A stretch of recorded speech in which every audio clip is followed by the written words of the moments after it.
खुलुमबाय स्टुडिअ दङ राकेश रामसियारि बे समाव एनडिए एबा इउपिपिएल राजखान्थि हान्जानि बिजाथि बिथां निर्मल कुमार ब्रह्म बे निर्मल कुमार ब्रह्मआ राजखान्थियारि फोथाराव बिथाङा ओंखारबाय।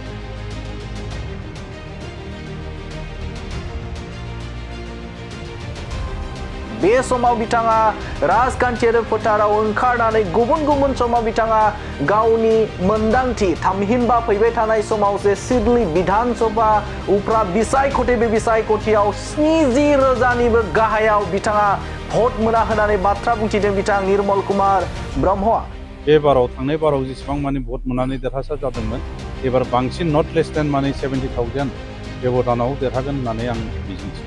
नोंगौ बिथाङा गिबि खेब गावनि बियाबनि थामहिनबा बे समाव 14 नं सिरांदुवार बियाबाव बिथाङा थांनानै रायजो राजाफोरजों सावरायनायजों लोगोसेनो बिबानगिरिफोरखौ लोगो हमनाय आरो बरायनाय हाबाफारि बे हाबाफारियाव बिथाङा बाहागो लादोंमोन आरो बाहागो लानानै बिथाङा बुंथिना होदों जे बिथाङा बे समाव 70,000निबो गाहायाव बिथाङा भट मोना थामहिनबा 70,000निबो गोजौआव बिथाङा भट मोनगोन होननानै बाथ्रा बुंनायखौ नुनो मोन्दों। बे समाव राजखान्थियारि बोथारजों थामहिनबा बे समाव सिडली विधानसभायाव बे समाव राजखान्थियारि बारहावाया बारबाय। बे समाव बेजों सोंखारिलायनायनि मोनसे थासारि बे थासारिखौ नुनो मोन्दों। थिग बेबायदिनो निर्मल कुमार ब्रह्मआ बे समाव बुंथिना होदों जे गाव 70,000निबो गोजौआव भट मोननानै देरहासार जागोन होननानै बाथ्रा बुंदों आरो गुबुन फारसेजों बिपिएफ राजखान्थि हान्जानि बिथां सुद्ध बसुमतारी बेनि सायावबो बिथाङा बाथ्रा बुंनायखौ नुनो मोन्दों। बे समाव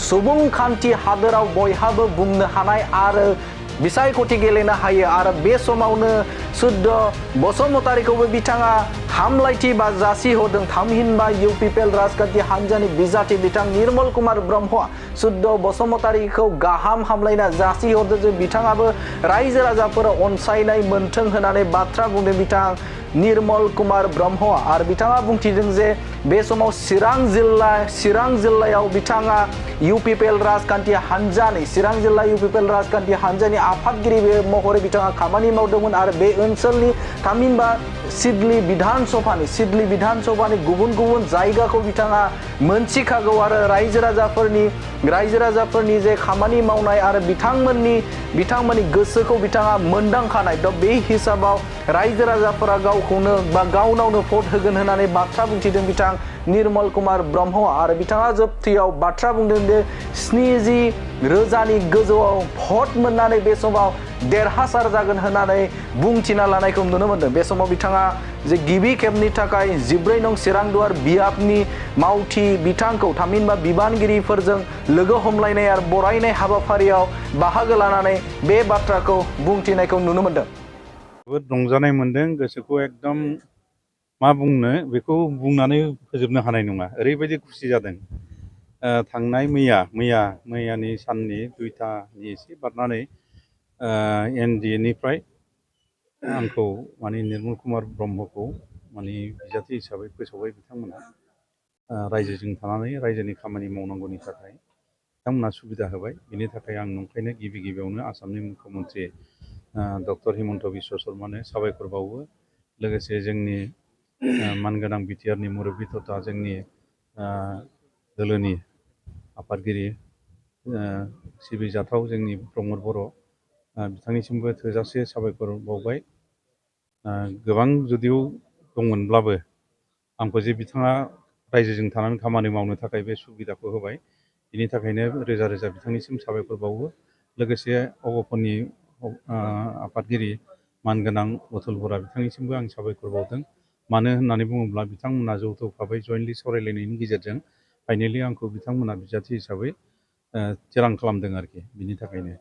आरो लोगोसे दिनै बेयाव जोंनि नोंथांमोननि बे 14 चिरांदुवारनि सिङाव थानाय बे जोंना अफिसावनो मावख'आवनो थानानै प्राइमारिनि दैदेनगिरिफोर भिसिडिसिनि दैदेनगिरिफोर ब्लक कमिटिनि दैदेनगिरि पेरेन्टसनि इयथनि अमेननि फैनानै जे दिनै बरायनाय हाबाफारिखौ लाबाय आरो बरायनानै जों जे खौसेयाव दङ जों जे अराय सम खामानि मावनानै जों साननाय जोंनि हास्थायनाय दोलोनि हास्थायनाय लुबैनायखौ जाफुंसार खालामनो थाखाय थियारि जाबाय बेखौ नुनानै आं जोबोद गोजोननाय मोन्दों।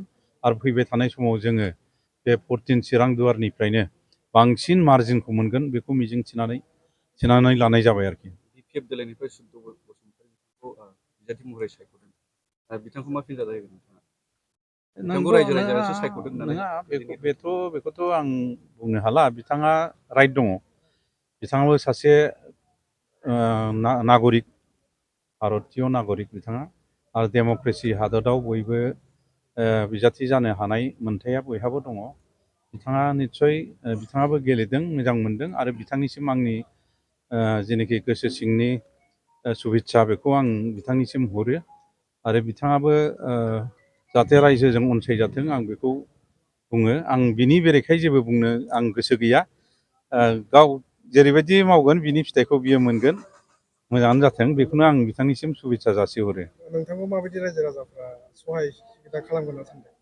रायजो राजाफ्राथ' आं दिनैल' मैयासोल' जे बिजाथि जादों बिनि थाखायल' नङा। आं गोबाव बोसोर आं बेवहाय चिरां डिस्ट्रिक्ट कमिटि अफ पिपलनि आफादगिरि जानानै आं रायजोफोरजों खाथियाव थाबोनानै खामानि मावबोदों। रायजोफोरनि गोसोखौ आं हमदां मोनजोबो, आरो बिथांमोनाबो आंनि गोसो बा आंनि मावनाय दांनायनि जेनोखि सिस्टेम, बे सिस्टेमफोरखौ बिथांमोना मोनथियो जेरावबो, आरो जेरैबो माने कपारेसनखौ बिथांमोना होगोन।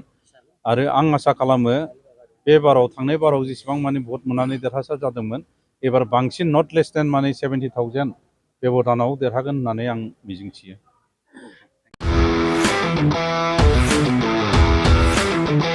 गोजोनथाव खौरां। टिभिएसनि गारि लानो गोसो गुदुं जानाय सुबुंफोरनि थाखाय मोनसे गोजोनथाव खौरां। चिरां जिल्ला बिजनीनि बागुरुम्बा टिभिएस गारि श'रुमा नोंथांमोननि थाखाय दुर्गा फुजानि धामाका अफार लानानै फैदों। बाइक आरो स्कुटि गारि सालायनो मोजां मोनग्रा रायजो राजाफोरनि थाखाय बागुरुम्बा टिभिएस गारि श'रुमा धामाका अफार होना नोंथांमोननि गेजेराव मोनसे मोजां खाबु होगासिनो दं। बिजनी स्टेट बेंकनि साखाथिनि CRPF केम्पनि उल्था सोनाब फारसे थानाय बागुरुम्बा टिभिएस श'रुमाव डाउन पेमेन्ट होनानै नोंथाङा टिभिएसनि गारि लानो हागोन। नोंथांमोना बागुरुम्बा टिभिएस श'रुमाव फैनानै नोंथांनि लुबैनाय बायदि टिभिएसनि गारिखौ लांफैनो हागोन। टिभिएसनि गारि सालायनो मोजां मोनग्रा रायजो राजाफोरनि थाखाय बागुरुम्बा टिभिएस श'रुमा बेनि अनगायैबो गोबां मोजां अफार लाबोदों। बेफोर अफारफ्रानो जाबाय जेरै गंनै हेलमेट फ्रि, फुल टिंकि पेट्रल फ्रि एसुर गिफ्ट, आरो टिभिएस कम्पानिनि गासैबो मडेलनि एक्सचेन्जनि खाबुआ एभेलेबल जागोन। आरोबाव गुबुन मोनसे मोजां खाबुआ जादों फाइनान्स लागिरिफ्रा डाउन पेमेन्ट होनानै खम बेसेनाव टिभिएस कम्पानिनि गारिखौ लानो हागोन। लोगोसे आबुङै मिन्थिनो आरो बुकिं खालामनो थाखाय 7002132259 एबा 8638131734 जानबुं नम्बराव कल खालामना खौरां लानो हागोन।